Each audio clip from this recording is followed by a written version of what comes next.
Next, please welcome our host, Marcus Jamieson. I mean, with this suit, really needs no introduction, right? We are all jealous of this. We all want one. So, from Teamwork Cooperative and Sherry Costa-Lorenz from Nova Scotia League for Equal Opportunity. So, thank you. Welcome.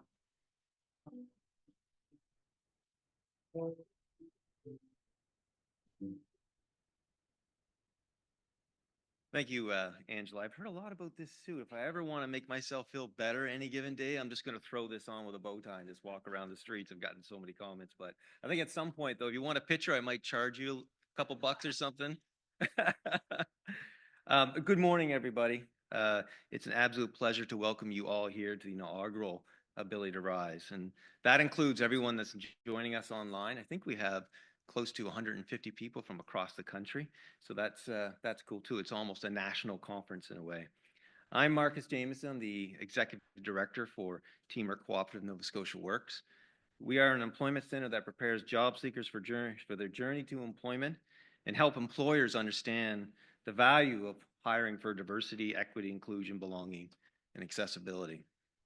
My pronouns are he, him. I am a 5'10", middle-aged white guy with glasses and, as you all know, a purple suit on. And I have been told many times by my friends, family, kids, people on the street that yes, in fact, I am very bald too. So, so don't come at me with your, oh, the glare off your forehead or off your head is blinding me. And I've heard it all before. Celebrating International Day for Persons with Disabilities is personal for me.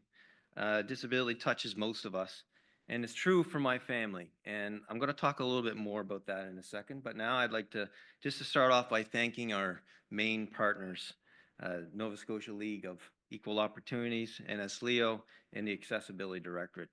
You guys have been amazing, and we came together late this summer to make this happen. And even though it felt like we were thrown together, which we were, you have been incredible to collaborate with. So thank you. I'd also like to thank some of our sponsors and partners as well. Halo Marketing, Placemaking 4G, A-Team Consulting, Disability Partnership, the Nova Scotia Career Development Association, the Canadian Association of Support Employment, Ashanti Leadership, and our government partners, the Halifax Regional Municipality, Nova Scotia Government, Department of Labour, Skills and Immigration, Department of Justice, and of course, the Government of Canada. Thank you to you all. So I say this is inaugural, but in a way it feels like it's coming home. For many of you probably remember for 13 consecutive years, Teamwork and the Collaborative Partnership Network, alongside disability organization and government partners, hosted a symposium on International Day for Persons with Disabilities. And I see some of the people here in the room, and I'd like to just to acknowledge them for the work that they did to lay the foundation for this celebration we're having today. Jude Turner, I think she's here somewhere. Jude. Anne McCrae, oh, there she is. Hey, Jude, you made it. Awesome. Great seeing you. Anne McCrae, Margaret Matthews, Rhonda Sisatko. I hope I got that right, Rhonda. I've been practicing it all night. Yeah, I'll try next time. Mike Little, Mary Fox, and I'm sure I'm missing some other ones. Thank you for all the work you've done in previous years. And the last time we had this event, as far as Teamwork and the CPN, was 2019, and then we all know what happened next. The pandemic hit. So when Sherry called me and said, I think we should bring together the NSLEO Clarendon Robichaud Award with our award, it totally made sense and is perfect timing because it continues the legacy of bringing the community together on December 3rd. So this day is about promoting the rights and well-being of persons with disabilities at every level of society, and to raise awareness to the state of persons with disabilities in all aspects of political, social, economic, and cultural life. But it has to be more than just awareness. We also need real progress. It's imperative that the rights of individuals with disabilities are fully recognized and implemented in workplaces, schools, and communities. And quite frankly, we've waited too long. With the Remedy Report and the work being done on the accessibility legislation for 2030, we have some momentum. But progress is impossible without change.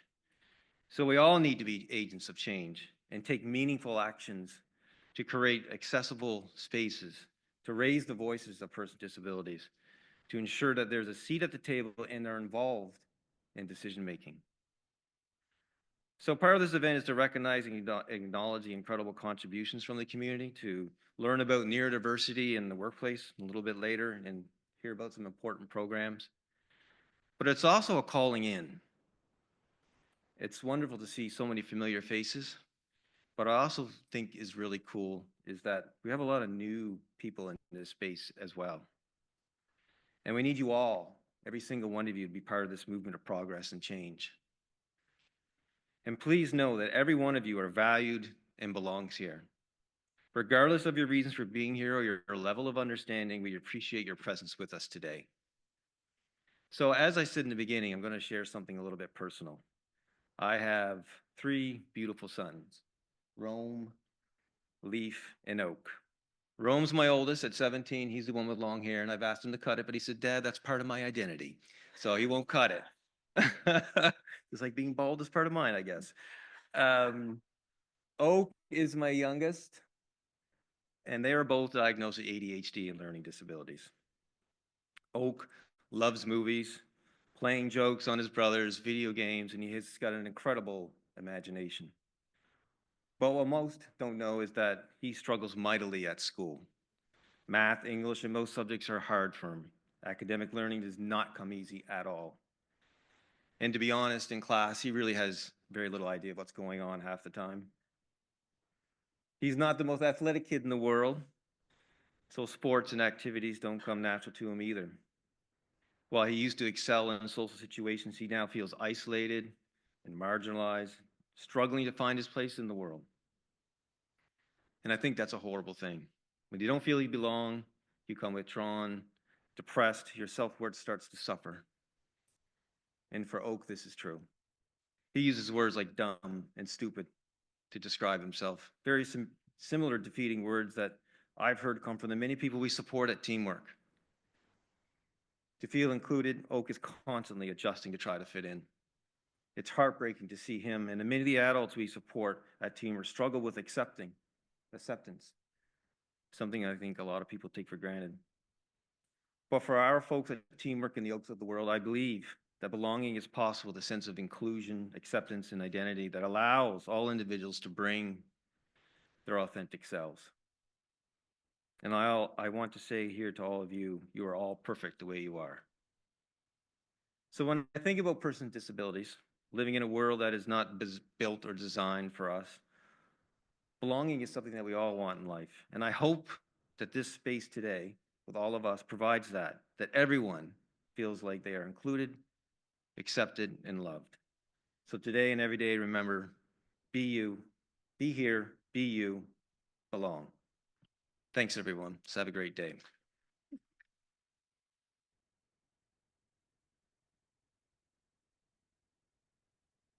And now I'm pleased to introduce our co-host to this event, my friend and colleague, Sherry Costa-Lorenz, the Executive Director of Nova Scotia League of Equal Opportunities. Thank you. There's always a tough act to follow. Good morning, everyone. My name is Sherry Costa-Lorenz, and my pronouns are she and her. I'm a petite white teenager with brown hair. Hey, it's true, okay? With brown hair, worn in a bun, sprinkled with wisdom highlights, and held with a small Viking pin, because apparently menopause is not a one-off and is an ongoing thing. I'm wearing a red suit with a white brocade silk jacket, and I'm the Executive Director for the Nova Scotia League for Equal Opportunities, also known as NSLEO or the League.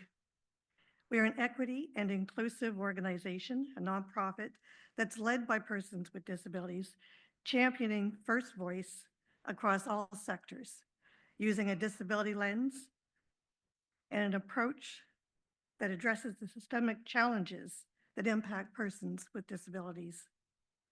The 8 guiding principles of the UN Convention are the very foundation of our work. It's my pleasure to welcome everyone, including those joining us virtually, to our quote unquote inaugural Ability to Rise, Celebrating Leaders in disability inclusion and recognizing December 3rd as the International Day of Persons with Disabilities. This year's theme is amplifying the leadership of persons with disabilities for an inclusive and sustainable future. On that note, and including our valuable sponsors, we are fortunate to have incredible leaders in both teamwork and the Accessibility Directorate at the table as partners. I'm sure they can both attest that these past few months have been a bit of a whirlwind. Together, we have navigated through some unfamiliar waters while keeping our eyes on getting here today. Thank you for keeping our sails to the wind. As Marcus mentioned, this day is about promoting the rights and well-being of persons with disabilities at every level of society and to raise awareness for a better future and quality of life for persons with disabilities. This cannot happen without change. And although change is happening, it needs to be ramped up. Marcus also mentioned the incredible contributions from the disability community, and I would be remiss if on this day we did not talk about or mention the work of Steve Esty and Anne McCrae's as being at the forefront of the UN Convention.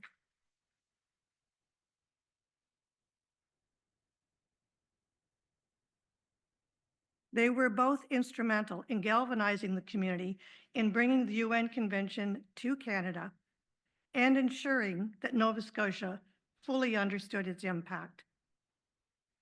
And on that topic, I'd also like to take a moment to acknowledge the heartbreaking losses that the disability community has experienced this past year. As we said goodbye to Steve Esty, Jen Powley, Karina Burris, Gordy Publicover, and most recently, Hilary Ahmet and Spencer McKay. All have left a legacy for better quality of life for persons with disabilities. Their advocacy aligned with their values. Traditional perspectives and sectors of productivity or value often ignore the lack of opportunities and lower quality of life that's imposed on persons with disabilities. Others continue to amplify leadership for an inclusive and sustainable future through leaders such as the Honorable Kevin Murphy, Nova Scotia's first Speaker of the House with a disability and now Senior Advisor to the Federal Office of Diversity, Inclusion, and Persons with Disabilities. Melissa Myers, HRM's Accessibility Advisor. Also Clarendon Robichaud, who among other things, worked nationally with partners to ensure VIA trains would be accessible, despite them saying no, they would not, and provincially on accessible rural transportation. We'll be presenting an award in his name a little later this morning. There's also the historical milestone in the work of the members of the Bill 59 Alliance and members of the Disability Partnership working with government on Nova Scotia's accessibility legislation,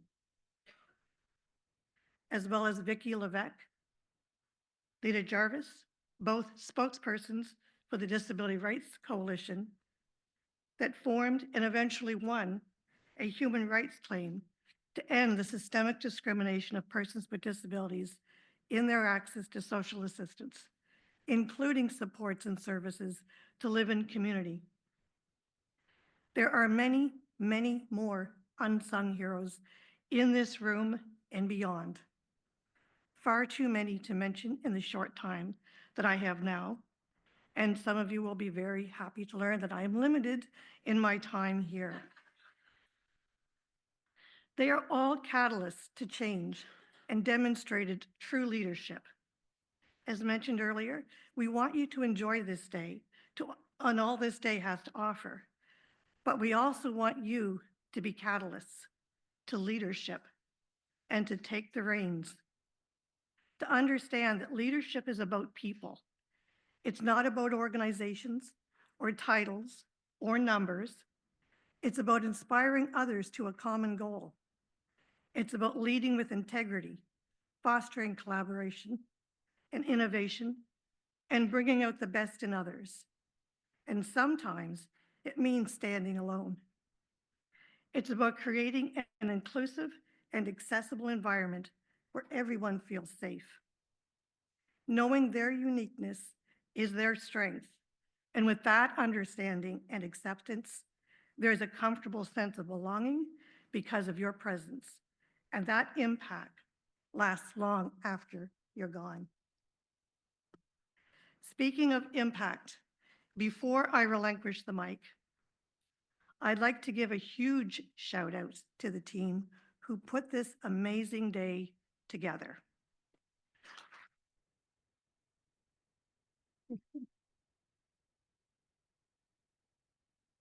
And I am going to name names. Amanda Hendry, Tyler Field, Christina Miller, and late to the party, Roberta Robidoux. This is a dream team that we are so fortunate to be working with because you guys are rock stars. Thank you, everyone. In a world where you can choose to be anything, choose kindness and enjoy the day.